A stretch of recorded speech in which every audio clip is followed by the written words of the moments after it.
할렐루야. 하나님의 크신 사랑이 이 새벽에 우리 가운데 가득한 줄 믿습니다. 오늘 우리는 레위기 11장 1절로 23절의 본문을 통하여 거룩한 삶으로 나아가라 라는 제목으로 하나님의 말씀을 함께 나누도록 하겠습니다. 오늘 본문 11장부터 16장까지는 제사장에게 부여된 사역 중 두 번째 역할인 거룩한 것과 속된 것, 그리고 부정한 것과 정결한 것을 분별해야 된다는 것과 관련된 정결법에 관한 내용입니다. 11장은 음식에 관한 분별이고 12장과 14장은 악성 피부에 관한 분별이며 15장은 각종 육수평을 분별하는 기준을 말하고 있습니다. 마지막으로 16장은 속죄일 규례입니다. 이 가운데 오늘 우리는 11장 음식에 관하여 거룩한 것과 속된 것, 그리고 부정한 것과 정결한 것을 분별하는 내용입니다. 여러분, 우리가 살면서 가장 많은 관심을 가지고 있으며 생명과 밀접한 관련이 있는 것은 음식입니다. 인간에게 있어서 가장 중요한 세 가지는 의, 식, 주입니다. 그런데 입는 옷 때문에 죽는 일은 없습니다. 또한 생활하는 집으로 인하여 죽는 일도 없습니다. 하지만 먹는 것은 우리의 생명과 직결됩니다. 또한 음식은 그 나라의 문화라고 하지 않습니까? 음식 문화라고 해서 여행을 하면 제일 먼저 하는 것은 그 지역이나 그 나라의 음식을 체험하게 됩니다. 각 나라의 특색이 음식에 담겨져 있습니다. 한 나라에서도 각기 지역마다 음식 문화는 제각각입니다. 그 음식에는 깊은 역사와 문화가 담겨져 있는 것이죠. 그래서 하나님께서는 음식에 관하여 매우 심도 있는 분별을 명하셨습니다. 그렇다면 2절로 23절에 먹어도 되는 정결한 짐승과 먹어서는 안 되는 부정한 짐승을 분별하는 기준은 무엇일까요? 구약시대에서 소는 먹어도 되고 돼지는 먹으면 안 된다라는 기준은 대체 어디서 나온 것일까요? 먹어도 되는 정결한 짐승과 먹어서는 안 되는 부정한 짐승의 기준을 여러분 하나님께서 임의로 정하셨습니다. 이 원칙은요 더 이상의 해석도 필요도 없는 왜라는 이유가 없습니다.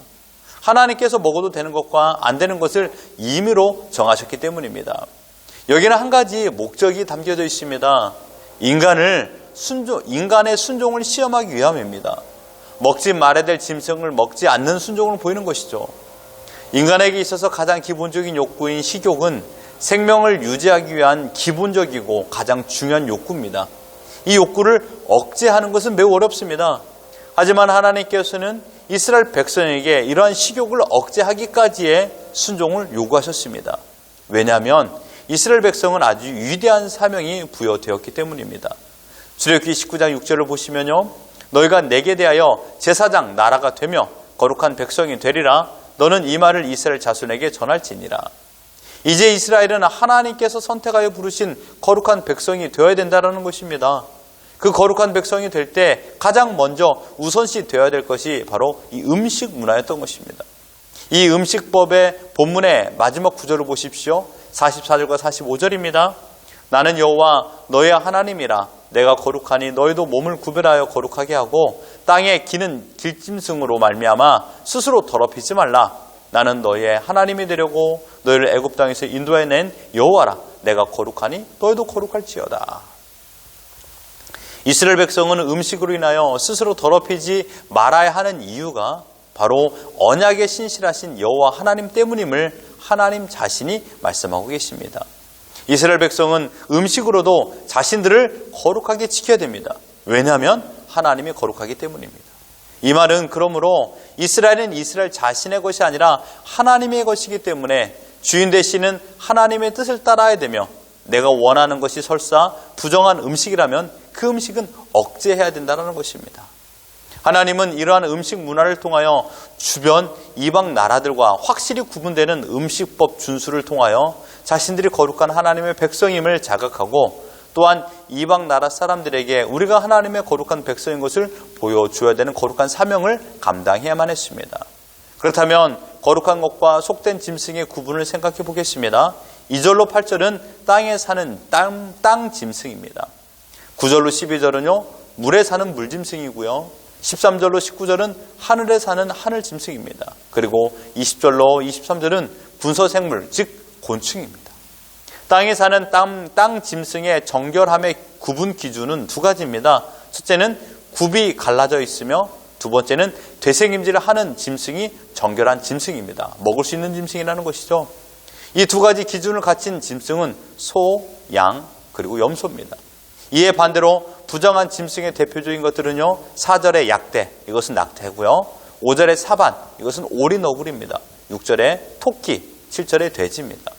8절의 말씀을 보시면 이것들의 고기를 먹어서도 안 되고요. 심지어 시체를 만져서도 안 된다고 하였습니다. 왜냐하면 이것들은 부정한 짐승이기 때문입니다. 그런데 여기에서 우리가 한 가지 생각해 볼 것이 있습니다. 낙타, 토끼, 돼지가 창조 때부터 부정한 짐승이었을까요? 그래서 부정한 짐승이라고 말했을까요? 만약 창조 때부터 부정한 짐승이었다면 하나님께서 보시기에 좋았더라라는 말씀에 오류가 발생하게 됩니다. 이것은 창조 때부터 부정한 것으로 창조되어진 것이 아니라 이스라엘 백성에게 세워주시는 율법의 관계에서 부정한 부류로 하나님께서 분류하셨다는 것입니다. 하나님께서 음식법을 제정하신 이유는 서두에 말씀드렸듯이 하나님께 순종하도록 만드신 율법이라는 사실입니다. 두 번째는요, 물에 사는 물짐승의 정결과 부정의 기준입니다. 이것은 무엇입니까? 지느러미와 비늘의 유무입니다. 9절을 보십시오. 물에 있는 모든 것 중에서 너희가 먹을 만한 것은 이것이니 강과 바다와 다른 물에 있는 모든 것 중에 지느러미와 비늘이 있는 것은 너희가 먹되라고 했습니다. 먹을 수 있는 정결한 물짐승은 지느러미와 비늘이 있어야 됩니다. 세 번째, 하늘에 사는 하늘짐승의 정결과 부정의 기준은요, 앞서 소개된 땅짐승과 물짐승과는 다름이 있습니다. 땅짐승과 물짐승의 구분 기준은 외형에 있었습니다. 무엇이 있고 없고의 차이였습니다. 하지만 하늘짐승은 외형의 차이로 구분하지 않고 습성의 차이로 구분하고 있습니다. 부정한 짐승들의 공통점, 먹지 말아야 될 음식에 먹지 말아야 될 하늘짐승의 공통점은 죽은 짐승의 고기를 먹는 새라는 것입니다. 외형과 상관없이 죽은 시체를 접촉하는 새들은 이미 부정한 새가 되었기 때문에 부정한 짐승으로 구분되었습니다. 마지막으로 곤충들의 구분입니다.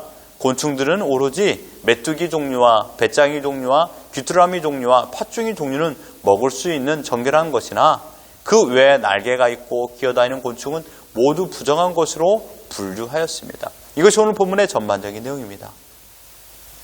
이 가운데 한 가지만 묵상하길 원합니다.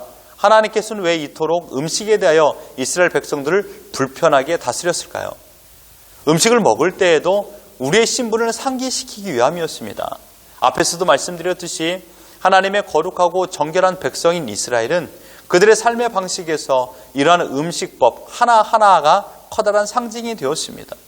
음식법 규례는 궁극적으로 하나님의 백성의 신분과 삶에 대한 시청각 교제가 되었던 것이죠. 이 교제는 보는 것뿐만 아니라 미각, 후각과 촉각까지 포함되는 모든 영역의 교제가 되는 것입니다. 그만큼 음식 문화는 우리의 삶에 지대한 영향을 미치고 있기 때문입니다.